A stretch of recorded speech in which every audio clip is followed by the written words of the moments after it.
अस्सलाम वालेकुम नाजरीन, मैं हूं आपकी होस्ट अनिशा और आप देख रहे हैं वीकेंड शाइन विद अनिशा। कैसे हैं आप लोग? ठीक ठाक? मैं भी बिल्कुल ठीक हूं। मेरी दुआ है आप हमेशा हंसते मुस्कुराते रहें, खुश रहें, आबाद रहें और इसी तरह हमारा show weekend shine with Anisha देखते रहें। आज है जी हफ्ते का दिन, सर्दी आज कराची में। कल से थोड़ी अच्छी अच्छी ठंड थी और आज सुबह जब मैं 6 बजे उठी सुबह तो फिर मुझे पता चला कि कराची में मज़े की ठंड आ चुकी है और फील हो रहा था, अच्छी सी सर्दी फील हो रही थी, मज़ा आ रहा था, एंजॉय कर रही थी। फिर मैंने जल्दी से बस तैयारी की, गाड़ी में बैठी, रास्ते से नाश्ता किया और अपने चैनल आ गई। ये भी एक मज़ा है अब इस चीज़ का भी कि अच्छे मौसम में बाहर से आप कड़क सी चाय और पराठा खाएं और अंडा खाएं, क्या मज़ा आता है। और फिर मैं चैनल पे आई, मेकअप करवाया और इन सारी जो अल्लाह ने इतनी नेमतें दी हुई हैं और इतनी खुशहाली दी हुई है और सेहतमंद तंदुरुस्त रखा हुआ है, इसके लिए मैं अल्लाह का शुक्र हमेशा अदा करती हूँ।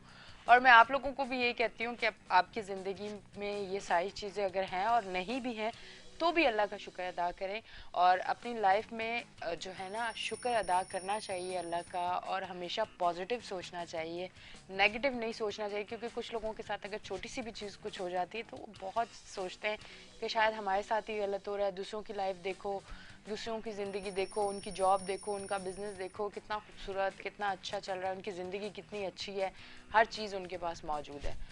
पर हो सकता है कि हम उस चीज़ तक नहीं पहुंचते कि वो चीज़ें पाने के लिए उस शख्स ने पता नहीं कितनी चीज़ों की कुर्बानी दी होगी, अपने वक्त की, अपनी सेहत की, अपने आराम की, बहुत सारी चीज़ों की, जो कि हम लोग नहीं दे पाते, जिसकी वजह से उन चीज़ों से हम दूर होते हैं। अगर लाइफ में आपने बहुत सारी चीज़ें अचीवमेंट बहुत सारी चाहिए, उसके लिए आपको कुछ भी अचीव करने के लिए बहुत सारी चीज़ों को अपनी ज़िंदगी से अलग करना पड़ता है। अब अगर हम सोचें कि अगर कराची की बात करें कि हमने दिन को 1 बजे और 2 बजे सो के उठना है तो दिन तो गुजर गया। फिर अगर आपने कुछ लाइफ में बनना है, जल्दी सुबह उठें, मेहनत करें, काम के लिए और कोशिश करें, अपने आप को ग्रूम करें, तो फिर आपकी लाइफ में सब चीज़ें होती हैं। चलिए जी, ये तो सुबह सुबह की बातें हो गई। आपको बताती चलो, हमारा जो पहला आपको पता है सेगमेंट है उसमें मेरे साथ मौजूद होते हैं doctor Abid Hussain Mirza, child specialist हैं। उनको मैं वेलकम करती हूँ अपने शो पे। अस्सलाम वालेकुम। जी जी, वालेकुम। कैसे हैं आप? बहुत खुश, अच्छा, माशाल्लाह। ज़बरदस्त। अच्छा, मैं सब आज का जो हमारा टॉपिक है वो भी मैं देखने वालों को बता दूं। आज हम बात करेंगे मदर फीड पे, जो बच्चे होते हैं उनके हवाले से आज हम जो है सवालात करेंगे। जिन माओं को कुछ प्रॉब्लम्स हैं बच्चों की इस चीज़ों की वजह से कि जो मदर फीड पे हैं उनको क्या मसाइल होते हैं और जो मदर फीड पे नहीं है उनको क्या मसाइल होते हैं, उस हवाले से कोई सवाल करना चाहें तो आप भी हमारे शो में लाइव कॉल कर सकते हैं। डॉक्टर साहब, मुझे ये बताएं, कुछ बच्चे मदर फीड पे होते हैं तो वो कम बीमार होते हैं, पर कुछ बच्चे अगर फीडर लेते हैं या बाहर का दूध, गाय भैंस का दूध या पाउडर मिल्क, जो आपको पता है बहुत सारे ब्रांड्स का बहुत सारे नाम है फेमस, जो अक्सर हर डॉक्टर भी वही दूध लिख के देते हैं अगर माँ दूध ना पिलाना चाहे तो ये मुझे बताएं कि अक्सर वो बच्चे बड़े बीमार रहते हैं या उनको इन्फेक्शन रहता है, मोशन रहते हैं, कुछ इस तरह की चीज़ें रहती हैं, इस पर क्या कहना चाहेंगे? जी जी, बिस्मिल्लाहिर्रहमानिर्रहीम। आज का टॉपिक हमारा बड़ा नेचुरल वे में है ये, जी और सेंसिटिव टॉपिक है ये। जी। एक ओपिनियन हमारे यहाँ ये आ रही है आजकल माओं में हम्म कि दूध पिलाने से हम्म। माएँ कमज़ोर हो जाती हैं। जी। ये एक ओपिनियन आ रही आ है। रही है। हालांकि वो इस बात को नहीं समझती कि mother feed is a healthier, यानी मोस्ट हेल्थियर मिल्क माना जाता जी है बिल्कुल। वर्ल्ड लेवल पे। इससे बेहतर कोई दूध नहीं है। कितना भी कोई दूध ब्रांड बना ले, कोई भी ऑल्टरनेट कर ले, माँ का दूध का बदल कुछ नहीं है। माँ का दूध का बदल इसलिए कुछ नहीं है कि कुदरत ने इसमें वो इतनी चीजें डाल दी हैं कि दुनिया समझ लीजिए कि उसकी तरक्की खत्म हो जाती है। मतलब हाँ, अगर मगर वो माँ उसका कुछ, ऑल्टरनेट नहीं कर हाँ सकी। मतलब माँ अगर कुछ खाती है तो उसकी ग़िज़ाइयत उसके दूध में आती है, वो जिस बिल्कुल भी चीज की। गदाइयत आती है, हाँ। लेकिन हमने ये नहीं देखा कि दूध की कंपोजिशन बदल जाए, ऐसा नहीं होता। वो जो भी खाती है उसकी एनर्जी वैल्यूज बढ़ती हैं, बढ़ती हैं। उसकी एनर्जी बढ़ती है। हाँ जैसे अगर हमने देखा कि 220 या 270 हाँ या 280 कैलोरीज जो है, हाँ किलो कैलोरीज अगर एक बच्चा ले रहा है हाँ एक फीड में, तो वो ये नहीं होता कि अगर अखरोट माँ खा रही है या कोई माँ जो मैंगोज खा रही है तो मैंगोज की चीजें उसमें बराबर हो जाए दूध हाँ, में। नहीं नहीं ऐसा नहीं होगा। हाँ, ऐसा नहीं होगा, बल्कि ऐसा होगा कि उसने जो एनर्जी दी, एनर्जी है वो। कैलकुलेशन जी, हाँ यानी हमारे बॉडी का जो मेटाबॉलिज्म जी होता है वो करके जो आउटपुट आता है जी, वो एनर्जी वो बनती है बिल्कुल जाके। बिल्कुल, इसीलिए तो कहते हैं माओ को बिल्कुल कि जब वो जी, फीड पे हो तो अच्छी ग़िज़ा खाएं। अच्छी ग़िज़ा खाए। एग्जैक्टली अच्छा, एक बात ये भी कर लूं कि माँ के कमजोर होने से हाँ दूध की एनर्जी वैल्यू कम नहीं होती। अच्छा जैसे अगर कमजोर माँ है तो हम कहेंगे यार इसमें तो ताकत ही दूध में नहीं आ रही है, हम्म, ऐसा नहीं होता, बल्कि क्वांटिटी वाइज तब्दीली आती है। अच्छा अगर कमजोर माँ है तो दूध कम होगा, अच्छा हेल्थी माँ है तो दूध ज्यादा होगा, हम्म, एक मॉडरेट माँ है तो मुनासिब दूध देगा। यानी क्वांटिटी में फर्क आता है, उसकी एनर्जी वैल्यूज में नहीं फर्क आता। या ऐसा नहीं होता कि दूध का जायका बदल जाए। बिल्कुल देखिए ना, अगर वो चीजें मीठी खाई जा रही है, माँ बहुत तो मीठी खा रही हाँ है, अब वो समझ ली कि ये मेरा दूध तो बहुत मीठा हो जाएगा, मीठा हो तो जाएगा, ऐसा नहीं है, ऐसा नहीं। ऐसा नहीं है। कंपोजिशन वही होगी हाँ जो नेचुरल वे में कुदरत ने रखी है। तो दूध का बदल कोई नहीं है। इतना लोगों ने तरक्की की, इतना साइंस ने की, आखिर में थक हार के आप देखें ना, हर जगह एक बात लिखी होगी, जितने बड़े इदारे में जाए और ये जरूर लेके आके वो मिल्क जो प्रोडक्ट्स दे रहे हैं तो कहेंगे कि माँ का दूध का बदल कुछ नहीं, कुछ भी नहीं। समझे ना। अच्छा, फिर हुकूमत पाकिस्तान है, जो कि इस्लामी कंट्री है ये, तो इसने भी ये पाबंदी कर दी है कि बेचने जो ब्रांडेड दूध बेच रहे हैं उनको भी कह दिया है कि आप अपने दूध पर ये लिख दें कि माँ के दूध से बेहतर कुछ नहीं है। ऐसा ना हो कि आपके दूध से माँ को ये कंसेप्ट जो है वो बदल जाए कि मेरा दूध अच्छा नहीं है, ये दूध ज्यादा अच्छा है। तो मैं ऐसा बता दूं कि ऐसा कुछ नहीं है। कुदरत ने जो चीज बना दी है वो बना दी है, हाँ उसका कोई तोड़ नहीं है। जी, अब आप दूसरी चीज तो बना सकते हैं मगर उस जैसी नहीं कर सकते उस आप। जैसी नहीं तो ये बड़ा उम्दी बात है। हमें चाहिए कि मदर फीड पे रखें अपने बच्चों को। और ये तो कुरान में है कि 2 साल तक आप बच्चों को दूध पिलाएं आप, उसके बाद जाके फिर आप उसको वीनिंग पीरियड में लाएं और दूसरी चीजें आप दें। मगर हमारी साइंस ने आगे ये शुरू कर दिया कि वो 4 महीने के बाद जो आप वीनिंग पीरियड शुरू कर दें और सेरिलैक्स वगैरह सीरियल वो शुरू करा दें आप, 4 से 6 महीने तक ये कर दें वो कर दें सब, जबकि ऐसा कुछ भी नहीं होता। पहले तो कुछ नहीं था ऐसा। माँ का दूध कंप्लीट ग़िज़ा है, माँ का दूध मुकम्मल ग़िज़ा है ये। अच्छा, पहले डॉक्टर साहब माएँ दूध 2 साल खुद पिलाती थी ना, अब माएँ ये होता है कि 4 दिन बाद ही कहती है कि बस नहीं अब फीड जो है मैं नहीं करवा सकती, दूध नहीं आ रहा, कमी होगी, अब डॉक्टर से कोई दूध लिखवा दो, फीडर पे लगा देते हैं। ये भी तो चीज है, इस वजह से 4 महीने के बाद कुछ ना कुछ सीरियलैक वगैरह शुरू करना पड़ता है। बिल्कुल आप सही कह रही हैं। असल में जो पुरानी माएँ हैं, यानी पुरानी माएँ से बनाते कि जो हाईली एजुकेटेड नहीं है, उनमें ये कंसेप्ट आज भी मौजूद है कि दूध माँ का ही पिलाना है। इसकी वजह ये कि हमारे जो ग्रैंड मदर्स होती हैं घर में, वो अपनी बहुओं को ये मजबूर करती हैं कि आपको अपना दूध पिलाना है अपने हिसाब से। लेकिन वो थोड़ी सी जब हमारे यहाँ एजुकेशन बढ़ती है तो हम अपने आप को थोड़ा सा मॉडर्न सोसाइटी में ले जाते हैं। अब वहाँ पे एक कंसेप्ट ये हो जाता है कि नहीं साहब, आप अगर दूध पिलाएंगे तो आपकी सेहत खराब हो जाएगी, आपका जो पाबंद हो जाएंगे, आपकी आज़ादी खत्म हो जाएगी। तो एक किस्म के मिसकंसेप्शन आ जाते हैं। ये घर की तरबियत किया आएगा। अगर शोहर उनका और मतलब ग्रैंड मदर उनको पाबंद करेंगी कि नहीं ऐसा नहीं है, आपको अपने दूध पर रखना है, तो मैं समझता हूँ ऐसे बच्चे बड़े हेल्थी होंगे और माँ भी हेल्थी होगी। ये नहीं होगी कि माँ हेल्थी नहीं होगी। इसके लिए कि जब जो मदर फीड पे होते हैं उनके लिए 2 ग़िज़ाएं डिज़ाइन की जाती हैं। एक तो बच्चे को कहा गया कि भाई बच्चा ये माँ का दूध पिएगा, और दूसरे बच्चों को माँ को ग़िज़ा डिज़ाइन की जाती है कि उसको हर चीज़ च्वाइस करनी है। एक अपनी ग़िज़ा लेनी है, एक वो ग़िज़ा जो उसको बच्चों को देनी है। यानी मैं छोटा सा मुख्तसर बता दूं कि अगर उसने 1 गिलास दूध पीना है माँ ने, तो 1 गिलास सुबह 1 गिलास शाम, 2 पीने पड़ेंगे। इस तरह बॉयल एग 2 लेने पड़ेंगे, एक सुबह एक शाम। भाई हमारे यहाँ देखे ना, बहुत ज्यादा लोग जो मेरे पास जब मैं प्रैक्टिस करता हूँ तो माँ आके कहते हैं कि साहब वो दूध कम हो गया, बच्चा रोता है रात में, अब मैं इसका क्या करें। तुमने कहा कि अच्छा आप ये बताइए आप खाते क्या है, क्या आपने ट्वाइस की अपनी ग़िज़ा? वो कहते हैं हमने तो नहीं की, हमको तो किसी ने बताया ही नहीं है। तो ऐसा होता है, आप उसने अपनी ग़िज़ा ट्वाइस करें, हर चीज डबल करें, इसलिए कि आपकी एक ग़िज़ा अल्लाह ताला ने आपके जिस्म में रखी है। अच्छा, यही चीज बच्चा जब पेट में है ना, एंटीनेटल में है, जब ये बच्चा आपका है तो उस वक्त भी माँ को डबल ग़िज़ा खानी है। हमारी माँ क्या करती, कम कर देती ग़िज़ा, तो उससे क्या होता है, बच्चा तो अपनी ग़िज़ा अब्सॉर्ब कर लेता है और माँ कमजोर हो जाती है ना। एक कुदरत का सिस्टम है। तो ये जो डॉक्टर्स है जो एंटीनेटल क्लिनिक में बैठी है, वो एक मदर को गाइड कर रही होती है कि उसमें ये जरूरी है कि माँ को गाइड करे कि आपको हर चीज डबल करनी है। आपको वो कहते थे मुझे मछली बहुत हो रही है, मुझे ये हो रहा है, मुझे वो हो रहा है, ये सब चीजें क्या ये पहले नहीं होती थी? है? आप गजा रखें। ये एक बात ये बताऊं कि जितनी प्रेगनेंसीज होती हैं उनमें जो नोजिया वोमिटिंग होता है वो दोपहर के बाद खत्म हो जाता है। ये मॉर्निंग सिकनेस होती है, यानी सुबह से लेके 2:30-3 बजे तक होती है, उसके बाद कुछ नहीं होता। शाम में ये खास डिफरेंस है। यानी ऐसी वोमिटिंग जो पूरे दिन चल रही हो, रात भी आ रही हो, शाम भी चल रही हो, हम उसको समझते हैं कि यार ये अदर देन प्रेगनेंसी है, कुछ और है इसके साथ इसको समझे। तो इसलिए जरूरी है कि आप शाम के औकात में खा लें। भाई सुबह आपको नहीं खाई जा रही ना गजा, आप नहीं खाएं, आप शाम से शुरू कर दें। शाम को अंडे भी लें, गजा भी लें, दूध भी लें, और जो मतवासन गजा है आप वो भी लें। देखिए आप माशाल्लाह आपके जो आप हेल्थी होंगे। इसकी वजह यही है कि आप पहले अपने कंसर्न ये रखें कि आपका बच्चा हेल्थी होना है, आपको बच्चे के लिए सेक्रीफाई करना है। और सबसे पहली शर्त सेक्रीफाई मदर की यही है कि वो अपनी ग़िज़ा सही करे। यानी ये नहीं करे कि वो दूसरों को खिलाए, ये कर ले, वो अपने घर पर नहीं, अपनी ग़िज़ा बेहतर करे।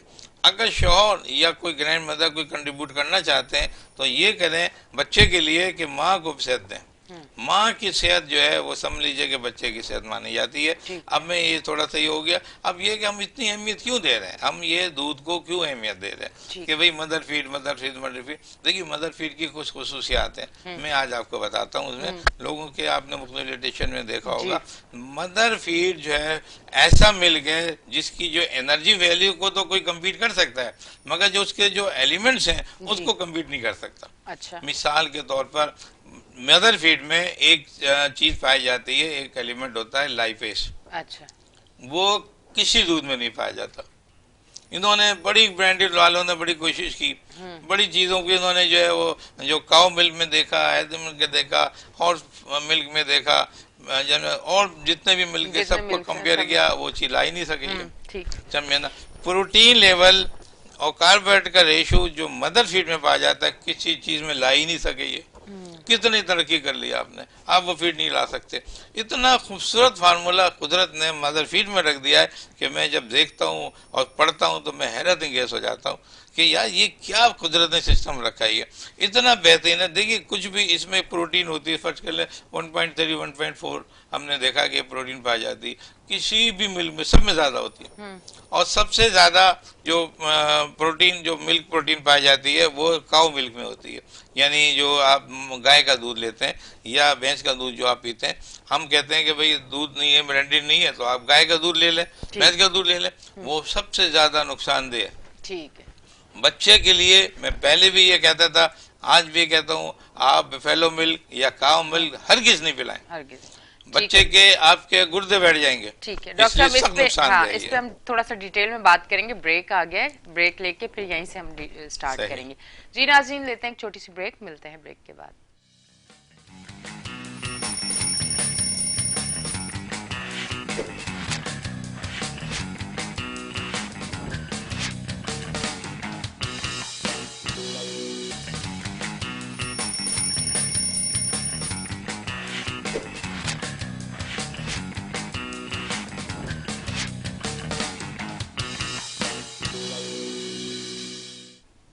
Welcome back. जी नाज़रीन, हम ब्रेक से वापस आ चुके हैं और आप देख रहे हैं हमारा show weekend shine with Anisha. और डॉक्टर साहब, आज जो हमारा टॉपिक है वो माँ का दूध के फ़ायदे और दूसरे दूध के फ़ायदे और नुकसान। क्योंकि अमूमन जो है अब ज़्यादातर ये ट्रेंड चल गया, मुझे ऐसा लगता है कि अब माँ का दूध लोग औरतें कम पिलाती हैं, और बाहर आप अगर देखें तो बच्चों को जो है ज़्यादा फीडर और बाहर का जो पाउडर वाला मिल्क हो ब्रांड्स का, या फिर वो गाय भैंस का क्या दूध होता है वो उसको ज़्यादा वो करते हैं कि वो ज़्यादा बेस्ट है। अब उसमें एक वजह ये भी है कि औरतों की जान बच जाती है, वरना तो फिर जहाँ बच्चा होगा वहाँ माँ को होना पड़ता है, तो फिर माँ का एक छुटकारा वो भी हो जाता है। देखिए बात कंसेप्ट की है ना कि जब आप एक मदर या एक फैमिली ये कंसेप्ट करती है कि वहाँ उसके घर जो है कोई एक न्यू कमर आएगा, कोई बच्चा या बेटी आएगी, तो उसके हिसाब से आपको प्रिपरेशन करनी पड़ती है जी। आपको मेंटली तैयार होना पड़ता है। चंदा इसी तरह शौहर को लेके, बीवी को लेके, ग्रैंड मदर फादर घर में मौजूद है, उन सबको प्रिपरेशन करनी पड़ेगी कि अब ये इसको हमने कैसे डील करना है। और बच्चे का, छोटे बच्चे का मसला सब ये होता है कि उसकी फीड कैसा किया जाए। और अल्लाह ताला ने तो वो आपके पास ही रख दी है, आपको कि बाजार जाने की जरूरत नहीं है। बच्चों की जो फीड है वो आपकी मदर में, मदर दूध पिएगा वो माँ का। और मुझे ये नहीं लगता ऐसे केसेस मैंने अभी तक मैंने कोई देखा नहीं ऐसा खास कि जिसमें ये ना हो कि बच्चा हो जाए, बेबी हो जाए और उसकी माँ का दूध ना हो, ये नहीं सुना मैंने। समझे ना, माँ का दूध का तरीका का अच्छा ये होता है कि मदर आती है, कहती है साहब मेरा दूध नहीं हो रहा, पहले दिन ही आ गई या दूसरे दिन आ गई कि साहब वो तो दूध ही नहीं है, तो क्या करें। तो ऐसा नहीं है, ये कुदरत का सिस्टम है ये। मैंने पहले भी बताया था कि फर्स्ट 3 डेज टू 5 डेज जो है एक खास किस्म की प्रोटीन का दूध होता है, उसे कहने कोलेस्ट्रम कहते हैं हम लोग, वो आता है बच्चे के, उसमें इम्यूनिटीज होती हैं और इंतहाई पावरफुल होता है वो। अच्छा। वो मिल्क की दूध जो है, वो मिल्क जो है वो इतना पावरफुल होता है बच्चे के लिए कि ऐसे बच्चे कि अगर मजीद वैक्सीन ना भी लगाएं तो भी वो कुदरत उनको सरवाइव करती है। अच्छा। हाँ, अब जैसे हम लोगों की जो जिंदगी थी, ये वैक्सीन तो अभी कुछ अरसे से आ गई ना, 30 40 साल 50 साल से आ गई। हमें ना पहले तो वैक्सीन नहीं होती थी ना, तो खाली मदर फीड भी होता था सारा। तो आपके शुरू 3-4 दिन आप वो ले लें, उसके बाद मदर का फीड जो है वो दूध आना शुरू हो जाएगा, बच्चों को आप फीड करा दें आप। अच्छा, अब हमने ये देखा है कि जो शुरू की जो 3-4 दिन का मिल्क है वो as compare to other milk, बाद के मिल्क से डिफरेंस ये है कि पहले मिल्क जो आ रहा है इसमें इम्यूनिटी बहुत ज्यादा है, इसमें एंटी इन्फेक्शियस एलिमेंट पाया जाता है। अच्छा। यानी जरासीमों के खिलाफ लड़ने की ताकत पाई जाती है। आज देखिए मैं ये बताऊं कि लोग कहते हैं कि बच्चा बीमार हो गया और आप जो है उसको बीमारी के लिए डॉक्टर के पास जाएं और उससे कोई एंटीबायोटिक भी लिखवाएं क्योंकि उनको टेम्परेचर हो रहा है और कुछ बच्चे की तबीयत खराब है। मैं ये कहता हूँ कि शुरू में आप कुछ भी नहीं करें, आप माँ का दूध पिलाएं। माँ के दूध में अल्लाह ताला ने 2 बड़ी सलाहियत रखी हुई है, एक इम्यूनिटी है, उसका डिफेंसिव चलेगा, दूसरा इन्फेक्शन के खिलाफ फाइट करने के एलिमेंट्स भी पाए जाते हैं उसमें। माँ के दूध की बात कर रहा हूँ, दूसरे जितने भी मिल्क ले लें आप, उनमें ये 2 चीजें नहीं पाई जाती। अच्छा। आर्टिफिशियल अगर आप देते हैं तो वो लेवल नहीं क्रॉस कर सकते जो मदर फीड में पाया जाता है। इतना हैरान कुन फार्मूला मदर फीड का और फ्री में मिल रहा है, समझ लीजिए।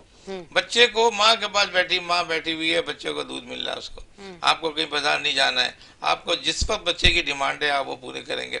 आप देखें ना, रात को सर्दियों का टाइम हो है और बच्चा को दूध पिलाना है, अब आप उठेंगे आर्टिफिशियल दूध के लिए फीडर बना रही है, बॉयल कर रही है, कितनी प्रॉब्लम है। आप कितनी बॉदरिंग से बच गई। बिल्कुल। बच्चे को वही स्पॉट पे बेड पे मिल्क मिल रहा है, उसकी फीड मिल रही है और आप उसको फीड दे रही है, बजाय इसके कि आप जाएंगे उठेंगे कोई दूध गर्म कर रही है, आप जाएंगे पानी पी लें, आप जाए कोई चीज लें, आपके ये लूंगी तो दूध आएगा, कुछ भी नहीं करना।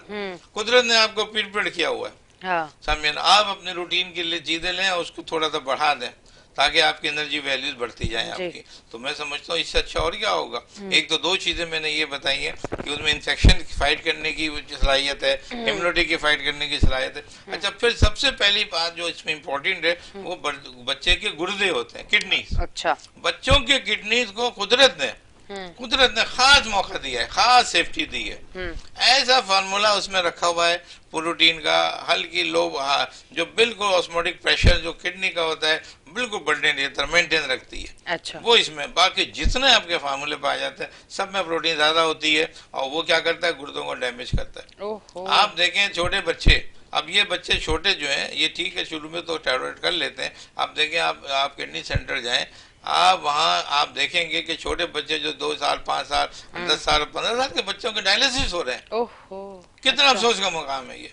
समझे, ये इनमें जब आप हिस्ट्री लेंगे आपको पता चलेगा कि मदर फीड पे नहीं थे ये आर्टिफिशियल दूध पीते थे ये बच्चे। समझे ना, तो कम से कम जाके हमें ये चाहिए, हमारा मीडिया चल रहा है, मीडिया पे ऐसी चीजें हाईलाइट तो करें ताकि हमारे मुल्क में हमारी मदर्स में और फैमिलीज में शऊर पैदा हो। अवेयरनेस आएगी तो ये चीजें आएंगी ना आपके ना। अब जितने भी दूध दूसरे पाए जाते हैं, इसमें देखिए काऊ मिल्क में सबसे ज्यादा प्रोटीन पाया जाता है, 3.5 से भी ऊपर है। अच्छा। कहाँ 1.3 और कहाँ 3.3।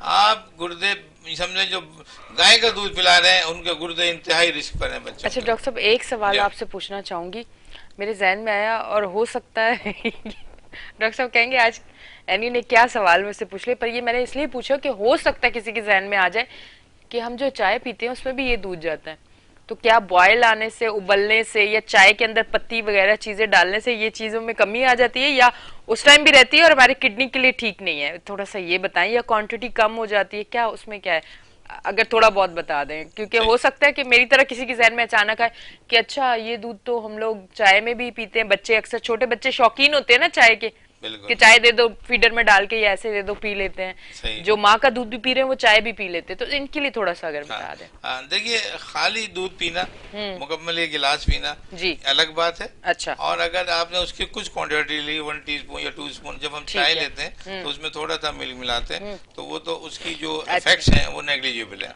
ठीक है ना, वो तो आपने ले। लेकिन उसमें चाय में उससे ज्यादा, मिल्क से ज्यादा दूसरी चीजों के इफेक्ट्स हैं जो हम उसमें ले रहे हैं। कैफीन, हम चाय में जो कैफीन ले रहे हैं उसके बहुत ज्यादा इफेक्ट्स आते हैं। अच्छा, अगर मैंने पहले भी अपने प्रोग्राम में बताया था, अगर आप 3 से 4 कप हार्डली पीते हैं तो वो किसी हद तक जो टॉलरेबल है। अच्छा, किसी हद तक। अच्छा, जिधर आपने 5 और 6 कप किए, यानी 400 मिलीग्राम से बढ़ाई आपने डोज आपने कैफीन की, अब इसके मुज़र असरात आ जाएंगे। अच्छा। और मुझे असरात इतने खराब होते हैं कि आपको समझाता ही नहीं होता।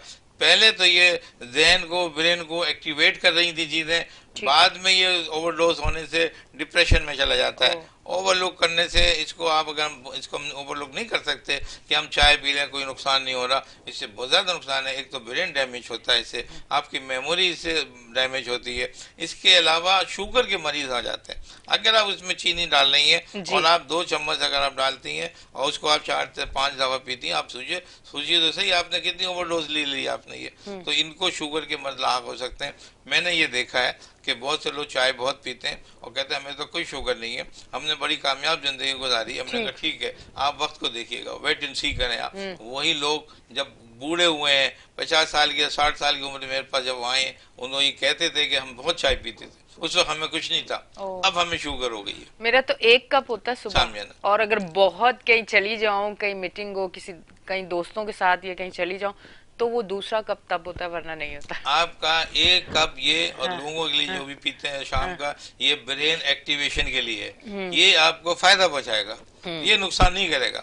आपकी आंखें खोल देगा, आपका कॉन्शियस लेवल बढ़ जाएगा, आप एक्टिव हो जाएंगे आप जाके ना। तो ये सही है, इतना एनफ है। लेकिन इसका मतलब ये नहीं है कि लोग कहते हैं कि स्मोकिंग सिगरेट है, वो कहते हैं हम 1 सिगरेट पीते हैं कुछ काम हमसे बेहतर हो जाते हैं, तो आपको शायद पता नहीं है कि ये और चीज है। 1 सिगरेट भी बड़ी बीमारी का सबब बन जाता है, समझे ना। और मैं बड़ी बीमारी का नाम ले दूं कि कार्सिनोजेनिक इसमें मौजूद होते हैं सिगरेट के अंदर। तो ये हर जगह ये अप्लाई नहीं होता है, सिर्फ चाय में है ये, कि आप थोड़ी चाय या कॉफी जो 1 से 2 गिलास पी लें, सर्दी के मौसम में आपके लिए बेहतरीन इफेक्टिव है, आप एक्टिव हैं।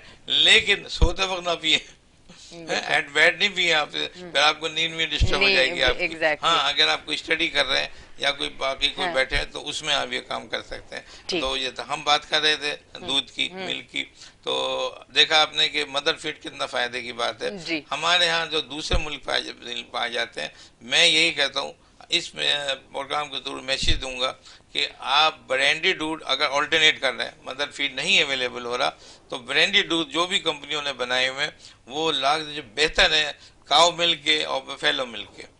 तो लिहाजा ये ना करें, छोटे बच्चों के बाहर से दूध आपने परचेज किया और पिला दें, वो बहुत नुकसानदेह है। आपसे ब्रांडेड दूध जो बनाए गए कंपनियों ने बनाए वो काफी हद तक सेफ है। अच्छा। काफी हद तक सेफ है, आप उनको लें, कोई शक भी मिल के डॉक्टर से लिखवाएं, आप बोले। लेकिन मैं ये कहता हूँ कि पूरी कोशिश ये करें कि आप मदर फीड कोई डिजाइन करें, समझना, ये कुछ भी नहीं करें। जब हो रहा होता है बेबी प्रेगनेंसी में, पहली सब चीज आप डिजाइन कर लें कि हमने दूध पूरा पिलाना है बच्चे को, इस उम्र में ये ग़िज़ा देनी है, हमने इस तरह से चलना है। जो लोग प्लान करके चलते हैं बच्चों को लेके, वो कामयाब जिंदगी गुजारते हैं। तो मैं यही कहता हूँ कि आप कुछ भी करें, लेकिन अब ये हो गया है कि जो मदर फीड ले रहे हैं अब उनके लिए भी वैक्सीन वैसे जरूरी है। भले मदर फीड ले रहा हूँ क्योंकि अच्छा। बीमारी हमारे यहाँ ज्यादा है, तो जैसे ही बच्चा हो उसको आप बीसीजी लगाएं, फिर उसके बाद डीपीटी पोलियो आ गया है। अब फिर जैसे जैसे बच्चा उसकी डोजेज होती हैं 3 से 4 वो डोज ही लगा लें। 8 से 9 महीने पे 9 महीने पे अब एमआर आ गया है, वो ले लें आप। अभी आजकल एमआर की लग रही है। मीजल और रूबीला ये 2 वायरस हैं, ये इनकी वैक्सीन आजकल लग रही है बच्चों को, बिल्कुल लगवाएं। कोई भी वैक्सीन जो भी बच्चों के लिए जरूरी हो लाजमी लगानी है। जी। हमें उसमें ये हरगिज नहीं सोचना कि ये लगाने से हमारा बच्चा जो है कमजोर हो जाएगा या हमारे बच्चा जो है वो बुखार में। ठीक है, ये वैक्सीन लगाने से क्योंकि एंटीजन एंटीबॉडी रिएक्शन होता है बॉडी के अंदर और फिर एंटीबॉडी बननी शुरू हो जाती है उसके खिलाफ, एंटीजन के खिलाफ। तो इसलिए कभी कभी बच्चों को बुखार आ जाता है, कभी कभी बच्चों को हल्का सा डायरिया हो जाता है, कभी कभी बच्चे थोड़े सुस्त हो जाते हैं, लेकिन ये बिल्कुल नॉर्मल पैटर्न है। आप कुछ भी नहीं लें, 2 3 दिन 4 दिन घर में रख के नॉर्मल हो जाएंगे। डॉक्टर के पास भी जाने की जरूरत नहीं होती है। अगर ये हो गया कि वैक्सीन ऐसे मौके पर लग गई कि वो बच्चा ऑलरेडी बीमार था, तो फिर आपको डॉक्टर के पास जाना होगा। तो मैं ये समझता हूँ कि इसकी बहुत अच्छी चीज़ है ये कि आप मदर फीड को रखें, आर्टिफिशियल फीड या दूसरे ब्रांड जितने भी हैं उनके लिए उनको पहले तो कुछ कहने के ना लें आप। लेकिन अगर मजबूरी है तो बहुत से ब्रांड मौजूद होते हैं, आप उनमें से कोई भी एक सेलेक्ट कर लें। हुकूमत की इजाज़त मौजूद है, परमिशन मौजूद है, आप वो ले लें, लेकिन ये कहों मिल ना लें आप। तो ये इसके लिए ठीक है। अच्छा डॉक्टर साहब, थोड़ा सा कोरोना की तरफ आते हैं, ओमिक्रॉन की बात करते हैं कि अब वो कराची में केस उसका एक आया है या पाकिस्तान हमारे किसी और शहर में आया है? क्योंकि वो मैंने सुना कि एक केस आ गया, तो मैं तो बड़ी घबरा गई कि अब क्या होगा अल्लाह। अब तो खौफ सा एक जहन में आ गया कि बच रहे थे हम कि ये ना इस तरफ आए, क्योंकि फिर हमारे मुल्क में तेजी से ना वो जो फैलने वाली चीज और उसके बाद जो एक लॉकडाउन वाला सिलसिला होता है वो ज्यादा खतरनाक होता है, तो इसलिए ज्यादा खौफ आता है। उसके बारे में क्या कहना चाहिए? देखिए, सबसे पहले तो एक बात कह दूं, ये अच्छी बात है कि ये जो हमारे पास ये वेरिएंट आई है ओमिक्रॉन के नाम से, तो ये इतना डेंजरस अभी तक साबित नहीं हुआ है, कोई अमवात नहीं हुई है, डेंजरस भी नहीं हुआ है। ये जिनको हुआ तो यूरोप में, अमेरिका में अभी भी काफी केसेस हो गए। वहाँ पे मोर देन 60 से केसेस अमेरिका में हो गए और कनाडा में भी हो गए, यूके में भी हो गए। तो वो केस हुए, लेकिन उनकी जो रिसर्च हुई अभी तक की, जो कल तक की जो अपडेट थी वो ये थी कि इसमें से माइल्ड टू मॉडरेट जो है सिम्टम पैदा हुई थी। यानी साइन सिम्टम ऐसे हुए थे कि जो क्योरेबल थे, यानी खुद ही स्पॉन्टेनियस रिजॉल्व हो गए, उसमें मजीद डॉक्टरों को पास जाना नहीं पड़ा, सिर्फ विनती कराई गई। अच्छा, ये जो केस हमारे पास कराची में डिटेक्ट हुआ, एक औरत है, फीमेल है, 57 ईयर उसकी एज है। उसके लिए ये हुआ था कि इसने कोई वैक्सीन नहीं लगाई हुई। अच्छा। हाँ, तो इसलिए इनकी बॉडी फिर ओल्ड एज हुई थोड़ी सी ना, तो इस पे इनका बॉडी रेजिस्टेंट था ही नहीं, सब लोग बहुत ड्रॉप हुआ था, तो वो एक वायरस आ गया इनका। अभी भी 100% प्रूफ नहीं है कि ये ओमिक्रॉन है ये, लेकिन चांस ही 90% यही है। हमारे जो पाकिस्तान की जो हमारी डेटा है उसमें यही बताया गया कि ये इसका भी उन्होंने किसी हद तक कहा है कि हाँ ये ओमिक्रॉन है, लेकिन अभी हम इस पर गौर कर रहे हैं, रिसर्च हो रही है कि ये कौन है। अब इसके लिए देखा कि भाई ये और यहाँ पर है, तो ये आई कहाँ, इसके पास ये वायरस आया कहाँ से? भाई बाहर से ही आएगा ना। मैंने आपको पिछले प्रोग्राम में कहा था कि भारत में केसेस बढ़ते चले जा रहे हैं। पिछले दफा 19 केस थे सस्पेक्टेड थे, फिर 25 हो गए, अब 40 के करीब हो गए। मैंने कहा था कि आप बॉर्डर को क्रॉस कंट्रोल करें, ताकि आम तरफ जो ट्रेवलिंग में जब हम केयर करेंगे तो ये ट्रांसफर नहीं होंगे। ये तो ये जो खातून है, ये इन्होंने कोई सफर नहीं किया, ये यहीं पर ही रह रही है। तो अगर ये यहीं पर ही रह रही है तो इनको पास कहाँ से आया ये है? अच्छा, मैंने एक दफा एक प्रोग्राम में कहा था कि हमारे यहाँ मिलियंस वायरसेस बैक्टीरिया हमारे अंदर पाए जाते हैं, हमारी बॉडी में ही होते हैं, मगर ये नहीं है ये कोरोना वायरस होगी या ओमिक्रॉन हो गया या और दूसरे वायरस हो गए या मीजल्स के वायरसेस हो गए, ये नहीं पाए जाते हमारे जिस्म में। अच्छा। हमारे यहाँ बैक्टीरिया वगैरह ये नहीं होते, ये बाहर से ही आते हैं ये। तो ये भी आया बाहर से ही। अच्छा। इनके और रिश्तेदार हैं वो भी बीमार हुए हैं इसी औरत के, जो रिसर्च हुई इधर। तो लेकिन उनको भी, किसी को भी ओमिक्रॉन नहीं है और कोई बाहर से नहीं आया। तो ये कोई जरूरी नहीं है कि ओमिक्रॉन ही हो। ये मुझे नहीं लग रहा कि ओमिक्रॉन ये नहीं होगा, ये कोई और होगा, नियरेस्ट होगा, कोई नियरेस्ट होगा, लेकिन ये वेरिएंट शायद ना हो मेरे अपने ख्याल में। इसलिए कि अगर ये यहाँ हो गया तो ये माली सबके लिए लम्हा फिक्रिया होगा। अच्छा डॉक्टर साहब, मैं एक चीज पूछना चाहूंगी, बड़ा पता नहीं क्यों जहन में सवाल आ जाते हैं, मैं डॉक्टर साहब से पूछ लेती हूँ क्योंकि मुझे पता होता है जवाब मिल जाएगा। डॉक्टर साहब मुझे ये बताएं, ये ओमिक्रॉन कैसे टेस्ट में किस तरह से पता चलता? पहले कोरोना की एक वो आई तो उसमें पता चला अच्छा ये इस लेवल का है, ये इस लेवल का, ये इस लेवल का, और अब ये इस लेवल का है। अगर कोई टेस्ट हो रहा है, चाहे वो ब्लड टेस्ट हो या जिस तरह से कोरोना टेस्ट होता है, उस तरह पता कैसे चलता है कि ये वो है? मतलब सोचने आप वाली सही कह बात रहे है हैं ना। जी। अब जो कोरोना चल रहा था, हो सकता है ये उनको वो भी हो, पर अब हमारे जहनों में ये है कि नहीं नहीं, ये वाली एग्जाम आई है तो हो सकता है यही हो। मतलब ये आप मेरी बात को समझ रहे हैं मैं बिल्कुल कहना क्या बिल्कुल, चाह रही हूँ? मैं बताता हूँ। जी। देखिए, बड़ा सिंपल तरीका हाँ। है। हर चीज का एक टाइट्रेशन होती है, एक केमिकल होता है। जी। जब हम उस केमिकल को जो हमारे ड्राइव किया गया है, किसी ब्लड सैंपल जी। लिया गया है, हम जब उसको मिक्स करते हैं, इसमें बहुत से टेस्ट होते हैं। इनके अच्छा। टेस्ट को हम किसी इलाइजा, इसकी एक मतलब पॉलिसी होती है कि इलाइजा, इसमें एक पीसीआर होता है। अच्छा। समझे ना। हम जब एलाइजा को देखते हैं तो उसके अंदर जो है हमको एंटीबॉडीज का पता चलता है। अच्छा। एंटीबॉडीज ये होती हैं कि अगर हमारे बॉडी में या किसी जिस्म में एंटीबॉडी पाई जाती है तो उसका मतलब ये हुआ कि एंटीजन था, यानी वायरस उसके जिस्म में था, लेकिन वो ओवरकम हो गया, खत्म हो गया। तो हम लिहाजा यूजुअली इलाइजा को हम कम करते हैं, हम पीसीआर कहलाते हैं, करते हैं। पीसीआर एंटीजन को बताता है, वायरस को बताता है। अच्छा, जब ये वायरस जब पीसीआर किया गया इसके हवाले से, ये ज्यादा इसकी रिसर्च साउथ अफ्रीका में हो रही थी। कीनिया में इसकी बहुत बड़ी एक लेबोरेटरी बनी हुई है, मैंने विजिट किया हुआ है उस लेबोरेटरी का। वहाँ साउथ अफ्रीका के हवाले से बड़ी रिसर्च होती है वहाँ। इसी तरह अमेरिका में भी हो रही होती है, लेकिन ये चूंकि पहले साउथ अफ्रीका से आया था ये वायरस, तो वहाँ पर ही थोड़ी सी रिसर्च हुई थी। उन्होंने ये सब चीजें जब की तो पीसीआर देखा उन्होंने ये देखा कि ये वेरिएंट जो है ये उससे मदर जो इसके केमिकल वो तो उससे मैच कर रहे हैं, मगर कुछ वेरिएंट इसके स्पाइक हैं, ये इसमें जो वायरस है ना ये स्पाइक होते हैं ऐसे। अच्छा। ये तो कुछ स्पाइक के जो केमिकल के जो कंपोजिशन थी टाइमिंग के, एक हो गया 3 नंबर, 5 नंबर, 7 नंबर, इसके 2 वेरिएंट अलग हो गए थे। अच्छा। वो मैच नहीं कर रहे थे। ओके। तो अब इन्होंने कहा कि यार ये क्या हो गया, ये तो कोई नया चीज आ गई हमारे पास। हाँ। तो अब ये भी नहीं कह सकते कि दूसरी आ गई, अब चूंकि 5 तो मैच कर रहे हैं ना। हाँ हाँ बिल्कुल। तो ये तो कोविड-19 तो है ही है। अब इसकी कोई नई चीज आ गई, अब उसको कोई भी नाम रख दो आप। इन्होंने ओमिक्रॉन कर दिया। अच्छा डॉक्टर साहब, ओमिक्रॉन जैसे ही आया हमने हर जगह यही आवाज सुनी कि ये बहुत ज्यादा खतरनाक है, ये बहुत ज्यादा खतरनाक है, पर अल्हम्दुलिल्लाह अल्लाह का बहुत शुक्र है कि अभी इसके कोई ऐसे केसेस कोई सामने नहीं आए कि जिसमें अल्लाह ना करे कोई डेथ हुई है या बहुत ज्यादा क्रिटिकल कोई केस सामने नहीं आया। आप घर में ही अल्लाह का शुक्र है कि कुछ दिनों में ठीक हो जाते हो। तो वरना सुनने में बहुत आया था कि ओमिक्रॉन। अच्छा कोरोना, हाँ अल्लाह ताला की इंसानों हाँ, से। आपकी रिसर्च क्या कहती है कि कोरोना जब आया था तो बहुत ताकत के साथ आया था, अब आहिस्ता आहिस्ता उसकी ताकत कम हो रही है? सही, ऐसा है? मैं बिल्कुल बताऊं कि हमें थोड़ा सा अगर बैक पे चले जाएं जी, और आप ये जो फ्लू है ना, फ्लू जी, ये जब ये आया था ये आया था तकरीबन 1960 से 1970 में। जब ये आया था तो इसका इतना जोर हुआ था पूरे वर्ल्ड लेवल पे कि इसकी बहुत डेथ हो रही थी। अच्छा। बहुत डेथ हुई फ्लू से। अच्छा। और कहते कि क्या चीज आ गई है, और ये कम से कम ये समझे कि फ्लू अब भी पाया जाता है, मगर उसकी अब स्टैंड खत्म होगी। तो शुरू में जो भी वायरस आता है, हाँ, बड़ी पावर के साथ आता है। ये जो पावर के साथ आया था, लेकिन आज से ये टेपर हो रहा है, इसकी पावर कम होती जा रही है।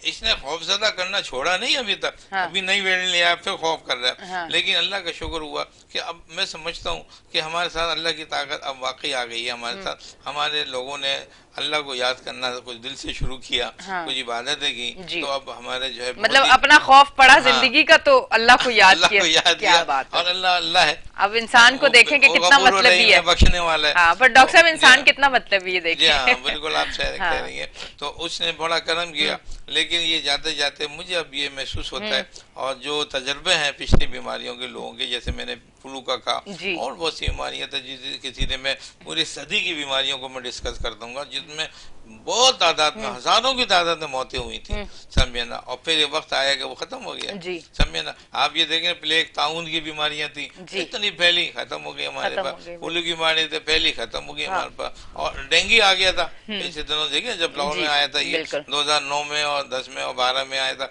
कितनी मौतें हो रही थी। अब डेंगू आया, अब लोग खौफजदा नहीं है उससे, अब कम हो गया, असर हो गया। तो एक अरसे तक आके फिर वो चीज खत्म होने लगती है। अब ये दम तोड़ रहा है, कोरोना कोविड-19 का दम तोड़ रहा है। अब ये इसका आखिरी है ये, लेकिन ये रहेगा।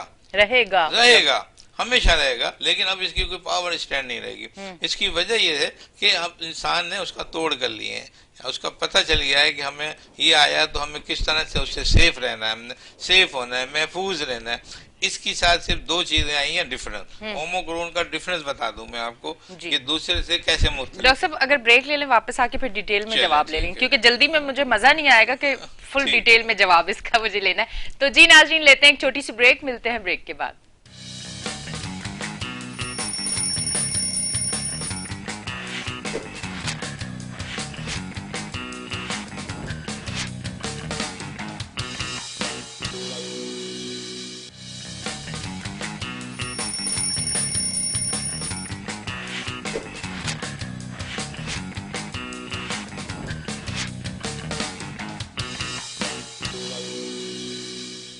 वेलकम बैक जी नाज़रीन, हम ब्रेक से वापस आ चुके हैं और आप देख रहे हैं हमारा show weekend shine with Anisha.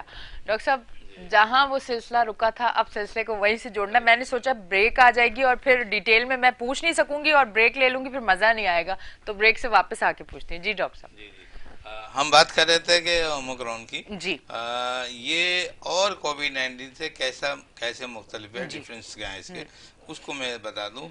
2 या 3 इस वक्त हमारे पास ये हाईलाइट हुए हैं जो अभी तक ये जो मैं अपडेट बताता हूँ, मैं एक दिन पहले तक ही बताता हूँ। अच्छा, यानी आज की सुबह कल पूरे दिन तक की जो इसमें लेटेस्ट अपडेट है वो मैं यानी कि फ्राइडे तक की अपडेट मैं फ्राइडे की ये प्रूफ है ये है ना। इसमें 2 चीजें आई है।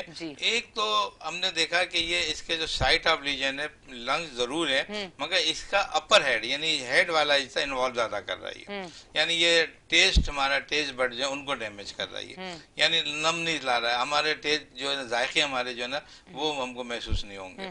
ये होगा हमारी बॉडी वो अब जब चूंकि ब्रेन से ताल्लुक हुआ तो उसकी नर्व ऐसी कि जो हमारी समझ लीजिए कि एसेंडिंग नर्व है जो दिमाग की तरफ जा रही है उनको मुतासिर कर रही है। अच्छा। उसमें क्या होगा, आपके नमनीस हो जाएगी, यानी नमनी ऐसी होगी कि आपके हाथ पे सुन होने लगेंगे और उसमें सेंसिटिविटी कम हो जाएगी। आपने देखेंगे आप करेंगे टचिंग करेंगे, आप कहेंगे ये कम हो रही है, फील मुझे कम हो रही है। तो ये चीजें आ रही हैं। अभी तक हमने ये देखा है कि जो अभी तक मैंने रिसर्च देखी है इसकी कि जो मोटर सिस्टम है हमारी बॉडी का, एक सिस्टम होता है सेंसरी, एक मोटर, 2 सिस्टम होते हैं हमारे नर्वस सिस्टम के। चूंकि ये नर्वस सिस्टम की तरफ जाता है तो उसमें ये देखा कि जो हमारे डिसेंडिंग प्रोग्राम यानी हमारी ताकत जो है, यानी बाजुओं की ताकत, हाथों की ताकत जो है वो मेंटेन है, इसमें मुतासिर नहीं हो रही है। जबकि दूसरे में हर चीज मुतासिर हो रही थी, पूरी बॉडी आपकी हो रही थी। तो एक तो ये होगा। दूसरा ये कि जो हमने डिस्टेंस रखा था 3 से 6 फीट का, इसके अंदर कम डिस्टेंस की जरूरत है। इसमें ये 2 फीट से ये कैच कर रही है। ये इसका एक जना इसका प्लस पॉइंट है। यानी पहले हम कहते हैं अब 3 फीट 6 फीट से फासले में रहो, कहता अब आपको हर सूरत में 2 फीट से ऊपर होना है। अच्छा, बस 2 फीट तक ये आपको ये कैच कर लेगा आपका ये। उसमें ये होता था कि 3 फीट और 6 फीट का हम फासला कर रहे थे, इसमें आपको 2 फीट का फासला करना है आपको एटलीस्ट जो है। तो ये डिफरेंस इनका आ रहा है ओमिक्रॉन का। इसके अंदर जो सांस की बीमारियां हैं इसमें कम हो रही है, बाकी सब चीजें वही हैं, नजला, जुकाम, फ्लू की सिम्टम, वही सब चीजें।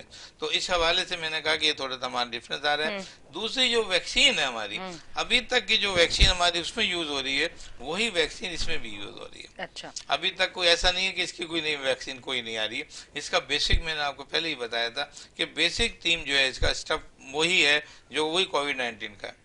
तो हमें बेसिक चीज को लेते हुए हमें वही वैक्सीन लगनी है। और जरूरी है कि मेरी इस प्रोग्राम के हवाले से मैसेज में दे रहा हूँ कि जिन लोगों ने अपनी 2 वैक्सीन लगा ली है, बूस्टर डोज नहीं लगाई है, उनके लिए जरूरी है कि फौरन बूस्टर डोज लगाएं ताकि आपका जो इम्यूनिटी का सिस्टम मुकम्मल हो जाए।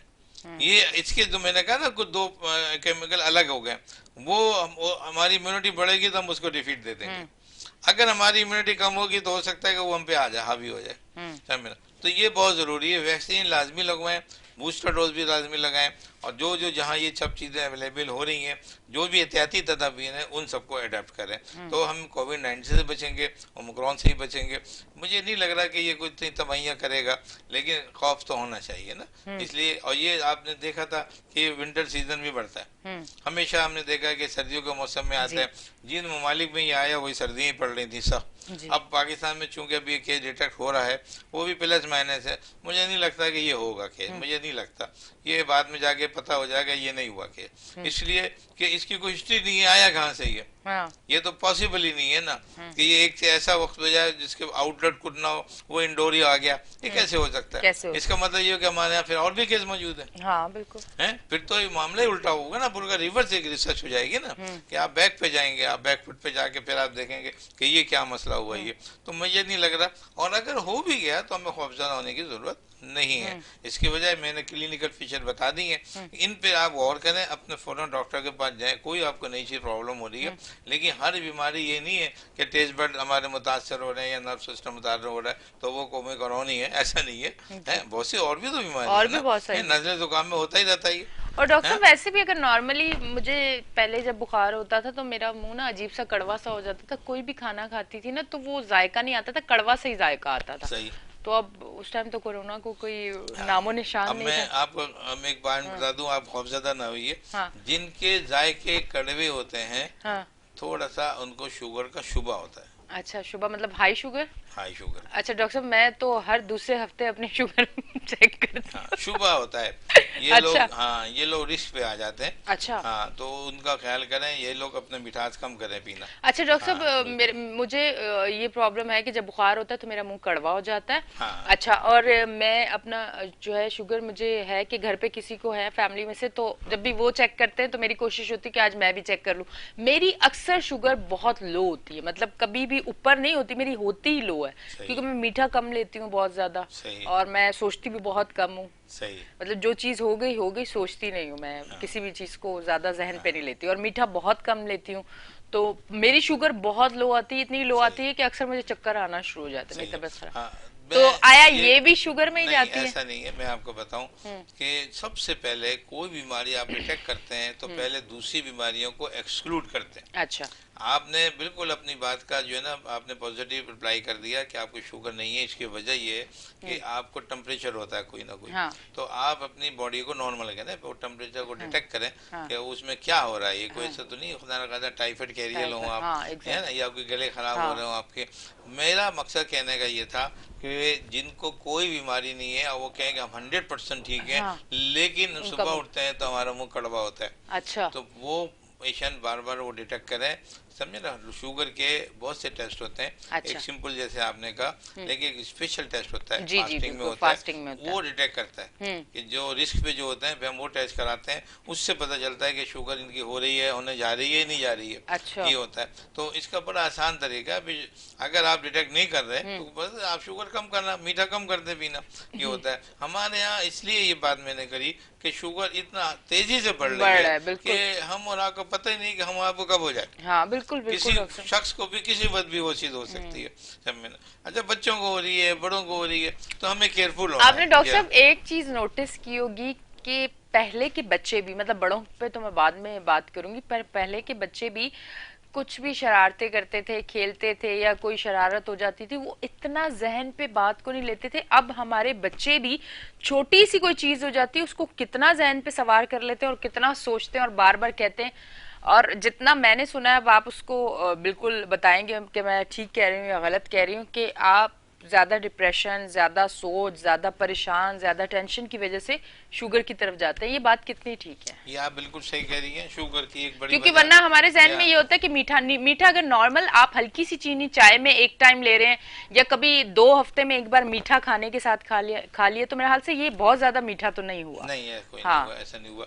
अच्छा, एक चीज और भी है कि जरूरी नहीं है कि जो मिठास कम ले रहा है उसको शुगर ही ना हो या शुगर हो जाए, बल्कि ऐसा नहीं है। देखिए, आपने इतना अहम फैक्टर है हमारे यहाँ स्ट्रेस जो है, यानी टेंशन, एंजाइटी, ये भी एक बड़ी वजह शुगर की है। में ना आपको शायद अंदाजा होगा, जब पिछले दिनों जो हमारे कराची में बहुत हालात खराब थे और बहुत हर तरफ ब्लैकआउट का समय हो जाता था, उस वक्त का हमने डेटा निकाला था कि उन दिनों से उस सेशन में 2 से 3 महीने में जो मरीज आ रहे थे, और 3 बाद में हमने देखा कि उस सेशन में डायबिटीज लोग ज्यादा हुए थे। डायबिटीज ज्यादा थी, शुगर के पेशेंट ज्यादा डेवलप हुए थे उस वक्त, उनमें नफ्सियाती असरात बहुत ज्यादा पाए जा रहे थे और ये असरात काफी दिनों तक रहे लोगों को। इनको निकालने में बड़ी मेहनत करनी पड़ी है डॉक्टरों को, स्पेशली काउंसलिंग करने में, फिर जाके उनको क्लियर करना पड़ा। हमारे यहाँ स्ट्रेस जो आप देखते हैं कि भाई 40 ईयर्स या 50 ईयर्स के बाद शुगर लोगों को हो जाती है, इसकी एक बड़ी वजह ये तो ठीक है कि वो जेनेटिक भी होती है, फैमिली में थी तो वहाँ भी आ गई, लेकिन इसके साथ साथ एक बड़ा फैक्टर स्ट्रेस है। ये लोग अपनी उम्र में पहुंच के अपनी फिक्रों को बढ़ा देते हैं, काम का की चीजें सोचना, या कुछ नहीं तो ये सोचना कि मैं कब कल ना मर जाऊं कहीं, है ये खौफ आना शुरू हो जाता है, ना, या ये होगा कि अब मैं कल क्या करूंगा, मैं रिटायर हो गया है, अब मैं रिटायर हो गया, अब सुबह में अब मैं कहाँ से घर चलाऊंगा। मुख्तलिफ किस्म की हमारे यहाँ स्ट्रेस। अब जैसे लोगों को ये जहन में कि अब तो कहीं फिर से लॉकडाउन ना हो जाए, लोगों के, मैंने सुना है काफी लोगों के जहन में ये बात, अब फिर से लॉकडाउन ना हो जाए फिर क्या होगा, सब कुछ बंद हो जाएगा, अभी तो कारोबार शुरू हुआ था फिर रुक जाएगा। भाई अभी ऐसा कुछ नहीं हुआ, पहले से क्यों सोच रहे हो, मतलब हो सकता है ऐसा ना भी हो, मतलब मुल्क भी तैयार नहीं है इस चीज के लिए। इसकी वजह देखिए ये है कि हमारे यहाँ कारोबारी के हिसाब से अनस्टेबिलिटी पाई जाती है, हर दूसरा तीसरा शख्स हमारे यहाँ परेशान हाल है। अब वो थोड़ा बहुत संभलता है, अपना कारोबार को थोड़ा सा मेंटेन करता है कि नई खबर आ जाती है कि कल को ये बंद ना हो जाए, फिर वो खौफजदा हो जाता है। तो नासिब ये कि उसको बीमारियां बढ़ती हैं, उसका कारोबार पे असर पड़ता है। ये मैंने कहा ना, शुगर जैसे मरीज हैं और दूसरे मरीज वो भी, उनका भी लाख हो जाता है, वो भी उनको जो है मर्ज हो जाता है। तो हमें ये चाहिए कि कम से कम इन अफवाहों से हमें दूर होना चाहिए। ये हुकूमत का भी काम है, हम सबका काम है, एक दूसरे को अगर हम सुनते हैं ऐसी बात कि ऐसा कुछ होने वाला है तो हमें ये नहीं कहें कि हाँ भाई सही है सही है, बल्कि क्या करें भाई कुछ नहीं है यार, कुछ भी नहीं हो रहा है, होगा तो सामने आ जाएगा। है तो अब तक काम से काम रखो, अपना काम करो, कोई कारोबार बंद नहीं हो रहा, कोई कुछ नहीं हो रहा है ऐसा। तो अगर हम इस किस्म के रवैये रखेंगे तो लाजिमत अपने हम शहरियों को बचा लेंगे, खुद भी महफूज हो जाएंगे इन चीज़ों से। तो ये बड़ी चीज़ है कि ऐसी पॉलिसी हैं। असल में ये इस वजह से होता है कि ये हमारे मुल्क में, बाहर के मुल्कों में ऐसा नहीं था। जब ये लॉकडाउन का ये किसी बाहर के मुल्क में होता था तो उस मुल्क के लोग कि जो लोग थे उसकी कैटेगरी जो है डिटेक्ट करके और फिर उनसे कांटेक्ट होता था और पूरी फूड सप्लाई उस इलाके में दी जाती थी, हर तरह की, यानी मोबाइल उसमें मेडिकल की एड कमेटी बनी हुई थी, उनकी मोबाइल सर्विसेज हुई हुई थी, उनको फूड सप्लाई हो रही थी, वाटर सप्लाई हो रही थी, हर जो एरिया हो रहा था, आपने जो लॉकडाउन किया था उसको सब चीज सप्लाई हो रही थी। तो उसको कोई जरूरत ही नहीं थी कि वो घर जाके को ऐसे बाहर निकले और कोई काम करें। जब वो पूरा पीरियड हो गया उनको खत्म कर दिया, उनके अपने अपने जॉब पे चले गए, उनका कोई मतलब, ये चाइना में बड़े आम है, ब्रिटेन में बड़ा आम है, ये सब जानते हैं इस बात को। हमारे मुल्क में ऐसा था कि आपने लॉकडाउन कर दिया, अब आपको इतना नहीं पता कि आपने लॉकडाउन कर दिया, वो घर भूखा बैठा हुआ है। अब ज्यादातर ऐसा हुआ है कि लोग खाने को नहीं थे। अब बहुत सी हमारे यहाँ जो है समझिए कि एनजीओ सामने आ गई थी जिन्होंने राशन सप्लाई किया, घर घर जाके सप्लाई की। मैं बहुत से लोगों को जानता हूँ और मैं सलाम पेश करता हूँ उन लोगों को, बड़े मशहूर नाम है जिन्होंने बेगरज होकर काम किया और बहुत से खानदानों को बचाया, बल्कि अभी भी डॉक्टर साहब आप देखें कि कराची जैसे शहर, क्योंकि मैं कराची में रहती हूँ तो मुझे ज्यादा कराची का पता है, कराची से बाहर थोड़ा कम ही जाना होता है क्योंकि मुझे अपनी फैमिली और घर के अलावा कहीं सुकून नहीं आता, इसलिए मैं जाती कहीं नहीं हूँ। तो वरना फैमिली मेरी लाहौर में, भाई मेरे लाहौर में, पर मैं फिर भी नहीं जा पाती क्योंकि मुझे सुकून ही नहीं मिलता कहीं और। तो मैं कराची को जब देखती हूँ तो डॉक्टर साहब कराची में कोई भूखा सो ही नहीं सकता। सही। आप जहाँ जाए इज्जत से दस्तरखान पे, वहां से आप अपने घर के लिए भी खाना लेके आ सकते हैं, मतलब आपकी कोई आपको डिसरिस्पेक्ट नहीं करेगा वहां पे। आप जाके कहोगे मेरे फैमिली के इतने लोग हैं तो आपको वो खाना भी बांध के देते हैं। मतलब आप कोरोना से हटके भी नॉर्मल डेज में भी भूखे कराची शहर में नहीं रह सकते, आपको खाना मिलता है। कराची शहर वो शहर है और बहुत अच्छा लगता है मुझे कि ऐसी एनजीओज हैं जो लोग इस तरह के काम कर रहे हैं कि लोग जो है कोई क्राइम की तरफ अगर ना जाए, कोई माजूर है या किसी भी वजह से उसको जॉब नहीं मिल रही है, वो अगर तंदुरुस्त भी है और जॉब नहीं करना चाह रहा, आपको पता है लोग आसान जो है वो हल ढूंढते हैं तो कम से कम खाना वो वहाँ से खा सकता है और अपनी फैमिली को खिला सकता है। आप बिल्कुल सही कह रही हैं, और वाकई ये हकीकत है कि हमारी एनजीओ जो हैं हाँ। बहुत ही एक्टिव हैं और इंटरनेशनल लेवल की हैं ये, और बहुत सी हमारी कंपनियों को, आपको पता है हमारी एनजीओ को इंटरनेशनल अवार्ड मिले हैं। यहाँ अभी नई जो ग्रोइंग चल रही हैं बहुत ज़्यादा, बहुत इफेक्टिव है। मुझे मैंने पढ़ा है और देखा है कि ऐसे घराने जिनको घर बार नहीं था, अब लोगों ने खुदकुशियाँ की, जी। फिर बाद में उनके पीछे कोई नहीं था, हमारी एनजीओ के लोग गए, हाँ, उन्होंने जाकर पूरा संभाला उनको। बिल्कुल ऐसा ही है डॉक्टर। खाना पीना ये वो, कितनी अजीम बात है ये, समझे ना। और बड़ा अच्छा ये लगता है कि इतना दर्द है हमारे लोगों में, लेकिन मैं चाहता हूँ कि इधर हुकूमत को भी होना चाहिए कि वो देखिए एक खुदकुशी हो गई, मालूम हुआ कि गुर्बत से हो गई, या एक घराना जो है वो गुर्बत से वो समझिए कि वो कहीं ऐसी जगह शिफ्ट हो गया जहाँ पे जिंदगी नहीं थी, उसने कहा हम ख़त्म कर लेंगे। ये सब जो वाक़यात है इस टाइप के, ये हुकूमत की जिम्मेदारी है। एक शहरी को उसके पूरे हकूक़ देना, यानी खुराक, ग़िज़ा, पानी, हवा, ये सब चीज़ देना हुकूमत की अव्वलीन जिम्मेदारी है। जब हुकूमत इसमें फेल होती है तो फिर ये वाक़यात आते हैं। लेकिन हमारी एनजीओ जो हैं बिल्कुल अच्छी हैं, लेकिन थोड़ा सा इनके लिए मैं ये मशवरा दूंगा कि अपने को एक स्टेप आगे करें। आप उस टाइम पे क्यों पहुंचते हैं कि जब खुदा न खासा वाक़या हो चुका होता है, फिर आप जाके घरों को संभालते हैं, फिर आप जाके उनको सपोर्ट करते हैं। मैं पूछता हूँ कि उससे पहले आप पहुँच जाते तो ज़्यादा अच्छा था। तो आप एक सर्वे करें, अपने इलाका वाई सर्वे करें, अपने टाउनशिप पे आप सर्वे, अपना सर्वे करें, उसमें देखें कि वाकई ज़्यादा मुस्तहक लोग कौन हैं। ऐसे लोग तो नहीं हैं जो खुदकुशी के करीब पहुंच रहे हो, बहुत से लोग हैं। आप उनकी लिस्टें निकाल लें, आप अपने बंदे लगाएं, समझे ना। मैं बैठा हूँ हेल्प के लिए, दूसरे लोग बैठे हैं, आप उनको सपोर्ट करें तो हमारे यहाँ वाक़यात बच जाएंगे। पर डॉक्टर साहब मैं एक चीज़ और ऐड करना चाहूँगी, पता नहीं मेरी इस बात से कुछ लोगों का दिल जो है वो नाराज़ भी कुछ लोग मुझसे हो जाए, और कुछ लोग शायद मेरी बात को एग्री भी करें कि हाँ बिल्कुल ठीक कहा है। डॉक्टर साहब मैं जिस शहर में रहती हूँ मैं ये समझती हूँ कि अगर आप जॉबलेस हैं तो आप भूखे इसलिए नहीं मर सकते कि आप गली के नुक्कड़ पे फ्रेंच फ्राइज भी बनाएं, आप छोटे छोटे समोसे भी बनाएं, आप बच्चों की चीजें भी लगाएं, आप घर से चने भी बना के चले जाएं, तो ये कराची शहर ऐसा है कि आप अपना घर पाल सकते हैं। बहुत आप भूखे नहीं मर सकते। आप हार क्यों मानते हैं? आज मैं ऑनर एक बात करना चाहूंगी, ये से बात करने का मकसद ये है कि इस बात में रियलिटी है। मैं 1 साल तकरीबन चैनल से दूर रही हूँ, मीडिया इंडस्ट्री से मैंने ब्रेक लेके मैं दूर हुई हूँ, कुछ वजूहात की वजह से मैं स्क्रीन पे नहीं आ पा रही थी।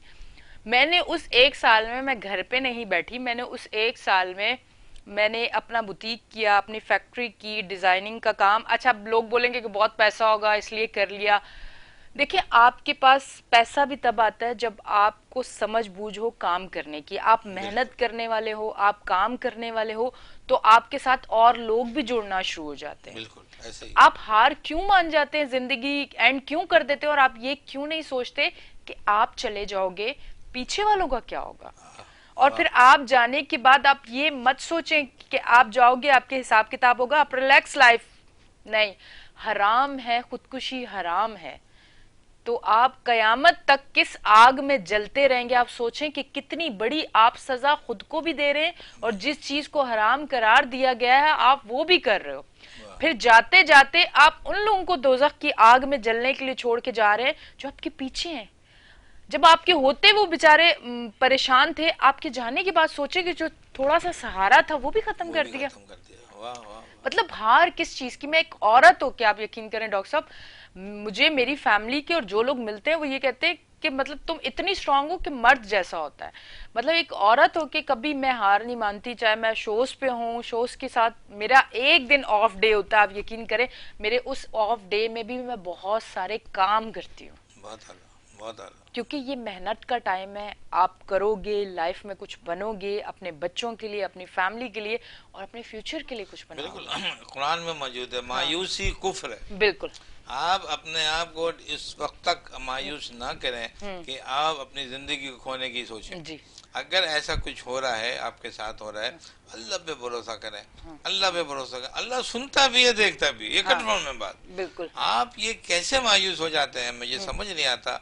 लोग इतने बड़े कदम उठा लेते हैं कि अल्लाह से मायूस हो जाते हैं आप। क्या वो नहीं देख रहा? क्या वो नहीं सुन रहा? जब वो सब देख भी रहा है, सुन भी रहा है, तो कोई मसलहत है, जी। आपकी सख्त आजमाइश हो रही है, बिल्कुल। और अल्लाह अपने अच्छे बंदों ही की आजमाइश करता है। आजमाइश करता है, बिल्कुल तो बिल्कुल मैं डॉक्टर साहब। समझता हूँ कि ये हमें इंसानों को भी, शहरी को भी सोचना चाहिए, हम्म। और हमारी एनजीओ हुकूमत को भी सोचना चाहिए। बिल्कुल हर शख्स को अपने अपनी सतह पे बात को सोचे। बिल्कुल हमें इंतहाई कदम उठाने से बचना चाहिए। बिल्कुल। वो कोई भी इकदाम हो, वो मौत की तरफ जा रहा हो, वो जिंदगी की तरफ जा रहा हो, वो एक खुशहाली की तरफ, कोई इंतहाई कदम कोई ना उठाए। बिल्कुल इंतहा पसंदी किसी भी मजहब में नहीं है, बिल्कुल इस्लाम में तो है ही नहीं, है ही नहीं। लेकिन किसी भी मजहब में बिल्कुल नहीं है। बिल्कुल हमें मॉडर्निटी को अपनाना चाहिए। बिल्कुल। और हमारे, जैसे मैंने पहले कहा कि जो हमारे एनजीओज हैं, जो हेल्पर लोग हैं, उनको नज़र रखें इन लोगों पे, जी उनके फैमिलीज को देखें, इसलिए कि इनकी माशाल्लाह इनकी अप्रोच हर जगह है, हर सतह पे ये लोग हर घर पहुंच जाते हैं, और उनको जाके उनको चाहिए कि जी उनकी हेल्प करें।